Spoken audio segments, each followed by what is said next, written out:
அஸ்ஸலாமு அலைக்கும். இன்றைக்கி ஒரு சூப்பரான சிக்கன் கிரேவி எப்படி பண்ணுறதுன்னு பார்ப்போமா. 1 கிலோ அளவுக்கு சிக்கனை நல்லா மஞ்சத்தூள் போட்டு கழுவி எடுத்து வச்சுருக்கேன்.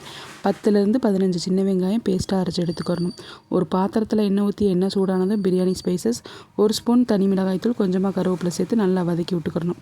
கூடவே அரைச்சி வச்சுருக்க சின்ன வெங்காய பேஸ்ட்டையும் சேர்த்து நல்லா வதக்கி விட்டுட்டு 2 மீடியம் சைஸ் தக்காளி, 3 ஸ்பூன் இஞ்சி பூண்டு பேஸ்ட்டு சேர்த்துக்கிறணும். புதினா இலை இருந்துச்சுன்னா சேர்த்தா நல்லா வாசமாக இருக்கும். என்கிட்ட இல்லை, அதனால் மல்லி இலை சேர்த்துருக்கேன். கூடவே தேவையான அளவு உப்பு சேர்த்து நல்லா வதக்கி விட்டுக்கிறணும். இது நல்லா வதங்கினதும் 4 ஸ்பூன் மட்டன் மசாலா, 4 ஸ்பூன் தனி மல்லித்தூள், 1 ஸ்பூன் தனி மிளகாய்த்தூள், 1/2 ஸ்பூன் மஞ்சள் தூள் சேர்த்து நல்லா எண்ணெயிலேயே வதக்கி விட்டுக்கிறணும். அப்பப்போக்கி கொஞ்சம் கொஞ்சமாக தண்ணி சேர்த்துக்கிறணும். தண்ணி சேர்த்து வதக்கிறனால மசாலா அடிப்பிடிக்காமல் இருக்கும். இப்போ இது கூடவே 1 ஸ்பூன் அளவுக்கு தயிர் சேர்த்து நல்லா வதக்கி விட்டுக்கிறலாம்.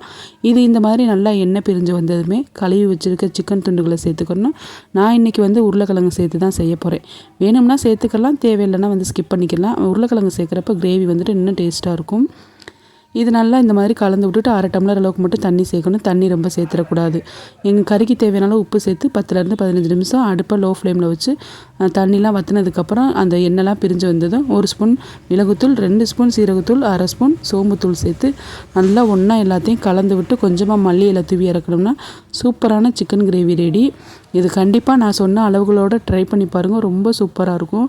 சப்பாத்தி, பூரி, இட்லி, தோசை, நெய்ச்சோறு இது கூட சாப்பிட்றதுக்கு அல்டிமேட்டாக இருக்கும். நெக்ஸ்ட் வீடியோவில் பார்க்கலாம். பாய்.